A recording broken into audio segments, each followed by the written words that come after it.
हरिओम तत्सत। जन्म कुंडली विश्लेषण। इस विश्लेषण को देखने से पहले कुंडली कैसे देखते हैं वह वीडियो अवश्य देखें। और आपको जो कुंडली बनाकर भेजी गई है उसमें संपूर्ण ग्रहों के फलादेश, उपाय, दशा, महादशा विस्तार से सब बताए गए हैं। और यहाँ समझाने के लिए आपको एक छोटा सा वीडियो बनाया जा रहा है। सबसे पहले सूर्य से चर्चा प्रारंभ करते हैं। तो सूर्य इस कुंडली में पराक्रम एवं भाई बहन के स्वामी है और यहाँ सूर्य उच्च राशि में विराजमान है। तो भाई बहन का श्रेष्ठ सुख प्राप्त होता है और आमदनी बहुत अच्छी होती है। ऐसे व्यक्ति को अचानक लाभ प्राप्त होता है और परिश्रमी भी ऐसे व्यक्ति होते हैं, परिश्रम के माध्यम से भी लाभ प्राप्त होता है। यहाँ से सूर्य शुक्र की राशि में यानी अपनी नीच राशि में दृष्टि डाल रहे हैं। तो कोई भी ग्रह अपने नीच राशि में दृष्टि डालते हैं तो वहाँ ज़्यादा परेशानी नहीं होती है। नीच में विराजमान होना और नीच में दृष्टि डालना दोनों में अंतर है, एक फलादेश नहीं हो सकता है। तो यहाँ दृष्टि डालेंगे तो कुछ कठिनाइयों के साथ विद्या बुद्धि संतान का सुख प्राप्त होता है। ऐसे व्यक्ति की एक संतान भी बहुत प्रभावशाली होते हैं। चंद्रमा इस कुंडली में धन भाव के स्वामी है और द्वादश भाव में विराजमान हो गए और इस पर केतु की दृष्टि भी है। देखिए, पहली बात कि चंद्रमा धन एवं कुटुंब के स्वामी है और खर्च के घर में चले गए। भले ही उच्च राशि में है लेकिन ये खर्च के घर में चले गए और केतु से पीड़ित हो गए।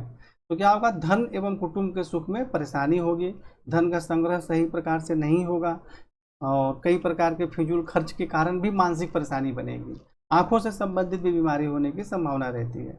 तो चंद्रमा से संबंधित मंत्र जाप करें, जो उपाय बताए गए हैं वह उपाय करें और केतु से संबंधित दान एवं उपाय करें। मंगल इस कुंडली में आमदनी भाव के स्वामी हैं और रोग के भी स्वामी हैं, इसको अकारक माना जाता है इस कुंडली में। और मंगल यहाँ भाग्य भाव में और शनि के घर में विराजमान है। तो यहाँ क्या होगा, भाग्य की उन्नति में कठिनाइयों का सामना करना पड़ता है। हालांकि शिक्षा में सफलता प्राप्त होती है परंतु भाग्य की उन्नति में कठिनाई तथा परेशानी होती है। द्वादश भाव में दृष्टि डालने के कारण खर्च अधिक रहता है परंतु बाहरी स्थानों के संबंध से सफलता भी प्राप्त होती है। और यहाँ से मंगल तृतीय भाव में दृष्टि डाल रहे हैं तो ऐसे व्यक्ति पराक्रमी होते हैं, हिम्मती होते हैं, भाई बहन का सुख भी प्राप्त होता है। जीवन में उन्नति के लिए बहुत संघर्ष नहीं कहेंगे, मेहनत करते हैं और परिश्रम करते हैं कि जिससे कि हम जीवन में श्रेष्ठ लाभ प्राप्त कर सकें। चतुर्थ भाव में दृष्टि डाल रहे हैं तो कुछ कठिनाइयों के साथ माता भूमि भवन का सुख प्राप्त होता है। और मंगल इस कुंडली में अकारक है, इसलिए मंगल से संबंधित आपको दान उपाय इत्यादि भी करना चाहिए जिससे कि आपको श्रेष्ठ लाभ प्राप्त हो। इसका रत्न नहीं धारण करना है आपको। और बुध जो है इस कुंडली में लग्नेश है और चतुर्थ भाव के स्वामी है, मतलब माता भूमि भवन के स्वामी है और स्वास्थ्य एवं जीवन के उन्नति के स्वामी है। और आय भाव में सूर्य के साथ विराजमान है। यहाँ देखिए, सूर्य के साथ विराजमान है, बुधादित्य योग का निर्माण कर रहे हैं। तो यहाँ बुध विराजमान है तो आमदनी बहुत अच्छी होती है और ऐसे व्यक्ति को अचानक लाभ भी प्राप्त होता है। शारीरिक स्वास्थ्य, सौंदर्य, जीवन की उन्नति में सफलता प्राप्त होती है। माता भूमि भवन का भी श्रेष्ठ सुख प्राप्त होता है। और यहाँ से पंचम भाव में दृष्टि डालेंगे तो विद्या बुद्धि संतान का भी श्रेष्ठ सब फल प्राप्त होता है। परंतु यहाँ देखिए कि बुध बिल्कुल कमजोर है, 0-1 अंश के हैं। तो आपको 7 कैरेट का जाम्बिया का पन्ना आपको सोने में या पीतल में या पंचधातु में आपको अवश्य धारण करना चाहिए, जल्द से जल्द धारण करना चाहिए ताकि श्रेष्ठ लाभ आपको मिल सके। गुरु इस कुंडली में पिता राज रोजगार के स्वामी होते हैं और पत्नी एवं वैवाहिक जीवन के स्वामी होते हैं, जीवन साथी के स्वामी होते हैं। और गुरु यहाँ चतुर्थ भाव में विराजमान है। तो गुरु यहाँ विराजमान है तो यहाँ तो अच्छा फल देंगे, माता भूमि भवन का सुख प्राप्त होता है। परंतु यहाँ गुरु पर राहु की दृष्टि भी है, देखिए, जिसको कि चंडाल योग के नाम से भी बोला जाता है।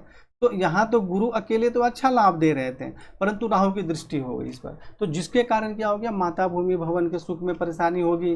पिता राज रोजगार के स्वामी हैं तो वहाँ भी इसके भी क्षेत्र में परेशानी होगी। और पत्नी के स्वामी हैं तो वहाँ भी उसके क्षेत्र में भी परेशानी होगी। अर्थात कि गुरु चतुर्थ भाव में राहु से पीड़ित हो गए तो माता भूमि भवन, पिता राज्य रोजगार और पत्नी वैवाहिक जीवन के सुख में भी परेशानी का सामना करना पड़ता है। अब यहाँ से गुरु का फलादेश बता देते हैं। अगर यहाँ से गुरु अष्टम भाव में दृष्टि डालते हैं तो आयु में वृद्धि होगी और दसम भाव में दृष्टि डालते हैं तो पिता राज्य रोजगार का श्रेष्ठ सुख प्राप्त होता है। परंतु इस लाभ को लेने के लिए हमें राहु से संबंधित दान एवं उपाय करना आवश्यक है। और यहाँ से गुरु दृष्टि डाल रहे हैं द्वादश भाव में और चंद्रमा पर दृष्टि डाल रहे हैं तो बाहरी स्थानों के संपर्क से जीवन में उन्नति होती है, सफलता प्राप्त होती है। शुक्र इस कुंडली में व्यय भाव के स्वामी हैं और पंचम भाव के स्वामी हैं, विद्या बुद्धि संतान के स्वामी हैं और यहाँ खुद के घर में बैठे हुए हैं। जैसे कोई भी ग्रह छठे, आठवें, 12वें में चले जाते हैं और वह लाभ देने वाले ग्रह हैं, केंद्र त्रिकोण के स्वामी हैं, तो उसमें कमी हो जाती है। लेकिन शुक्र के साथ ऐसा नहीं होता है, यह एक अपवाद है। मतलब शुक्र यदि द्वादश भाव में विराजमान हो जाते हैं तो ऐसे व्यक्ति गरीब घर में जन्म लेकर भी बहुत उन्नति करते हैं, अपने सुख सुविधाओं के लिए बहुत खर्च भी करते हैं और ऐश्वर्यशाली जीवन भी प्राप्त करते हैं। और यहाँ विद्या बुद्धि संतान का भी सुख प्राप्त होगा। परंतु शुक्र यहाँ देखिए 0.5 अंश के हैं, बिल्कुल कमजोर हैं। तो शुक्र को आपको प्रबल करना चाहिए जिससे कि आपको श्रेष्ठ लाभ प्राप्त हो सके। शनि इस कुंडली में भाग्य भाव के स्वामी होते हैं और आयु के स्वामी होते हैं। और शनि इस कुंडली में देखिए लग्न में विराजमान है, यहाँ बुध के घर में विराजमान है। तो शारीरिक स्वास्थ्य, सौंदर्य, जीवन की उन्नति में सफलता प्राप्त होती है, भाग्य की उन्नति होती है, ऐसे व्यक्ति भाग्यशाली होते हैं और आयु में भी वृद्धि होती है। और अष्टमेश हैं और नवमेश भी हैं। तो नवमेश तो कारक होते हैं कुंडली में, लेकिन अष्टमेश को कुछ अकारक भी माना जाता है, तो यहाँ कारक का ही फल ज़्यादा माना जाएगा। यहाँ से शनि दृष्टि डाल रहे हैं तृतीय भाव में, तो पराक्रम में तो वृद्धि होगी, परंतु भाई बहन के सुख में परेशानी या मतभेद भी होगा। और सप्तम भाव में दृष्टि डालने के बाद कुछ कठिनाइयों के साथ पत्नी एवं वैवाहिक जीवन का सुख प्राप्त होता है और विवाह में कुछ विलंब भी होता है। दसम भाव में दृष्टि डालेंगे तो कुछ कठिनाइयों के साथ पिता राज रोजगार के क्षेत्र में सफलता प्राप्त होती है। इस प्रकार आपने देखा शनि का फलादेश।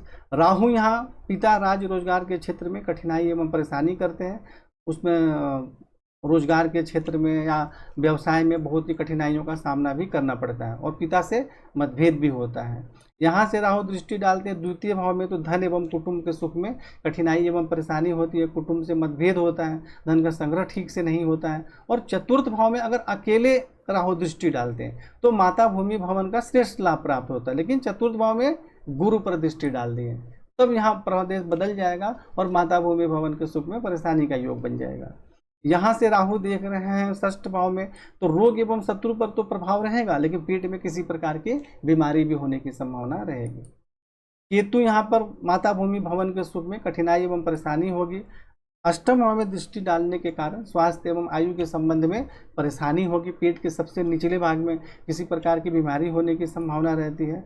और दसम भाव में दृष्टि डालेंगे तो पिता राज रोजगार के क्षेत्र में सफलता प्राप्त होती है और परेशानी भी होगी, तो कुछ सामान्य ऐसे कोई ज़्यादा नहीं होगी क्योंकि गुरु के घर में केतु अच्छा फल देते हैं। अब यहाँ देखिए द्वादश भाव में चंद्रमा पर केतु की दृष्टि है, तो धन एवं कुटुंब के सुख में कठिनाई तथा परेशानी होती है, धन का संग्रह ठीक से नहीं होता है, खर्च बहुत ज़्यादा होता है, उटपटांग खर्च भी होता है जिसके कारण भी परेशानी हो जाती है, मानसिक परेशानी भी हो जाती है, आँखों से संबंधित बीमारी होती है और आँखों में चोट लगने की भी संभावना रहती है और पैर के सबसे निचले भाग एड़ी पर भी चोट वगैरह इत्यादि लग सकता है। तो इन सब बातों का ध्यान दें और जो उपाय आपको बताया गया है वह उपाय करें और जीवन में आगे बढ़ें। हरि ओम तत्सत।